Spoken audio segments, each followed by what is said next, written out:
ഈശ്വരൻ എന്ന സങ്കല്പത്തെ താങ്കൾ എങ്ങനെയാണ് വിശദീകരിക്കുക? നാസ്തികനായ ദൈവം എന്നുള്ള ഒരു പുസ്തകത്തിൽ തന്നെ ഞാൻ പറയുന്നത്, if at all there is such a one person like മേളി ഒരു സ്കൈ ഡാഡി, ചുമ്മാ ജസ്റ്റ് ഫോർ എ ഹൊറർ ചിന്തിക്കുക, അങ്ങനെ ഒരാൾ ഉണ്ടെങ്കിൽ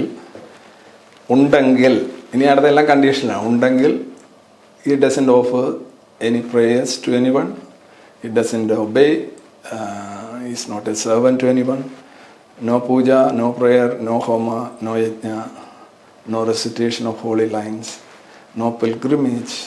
അയാളതൊന്നും ചെയ്യുന്നുണ്ടാവില്ല. അയാളൊരു എങ്ങനെയാണോ ഭൂമിയിൽ ഒരു എത്തിസ്റ്റ് ജീവിക്കുന്നത്, മാത്രമല്ല അയാൾക്ക് മുകളിൽ ഒരു അതീത ശക്തിയെ സങ്കല്പിക്കുന്നുണ്ടാവില്ല. ദൈവം ഇങ്ങനെ ഒരാളുണ്ടെങ്കിൽ, എനിക്ക് മേളിൽ വേറൊരാളുണ്ടെന്ന് അയാൾ സങ്കല്പിക്കുന്നത്. പിന്നെ അയാൾ മേളിലുള്ള ഒരാളുടെ ഇഷ്ടാനിഷ്ടങ്ങളനുസരിച്ചാണ് എൻ്റെ ജീവിതം, ഒരു പന്ത് പോലെയാണ് എന്നൊന്നും അയാൾ കരുതില്ല. അപ്പോൾ നിങ്ങൾ പറയുന്ന ഒരു സങ്കല്പം, മതം പറയുന്ന ഒരു ദൈവം ഉണ്ടെങ്കിൽ അയാൾ ഒരു നിരീശ്വരവാദിയായിരിക്കും. മതം പറയുന്ന ആള് നിരീശ്വരവാദിയായിരിക്കും. മതം പറയുന്ന ഒരു ദൈവം ഉണ്ട് എങ്കിൽ അയാൾ നിരീശ്വരവാദിയായിരിക്കും. ആ ദൈവം നിരീശ്വരവാദിയായിരിക്കും.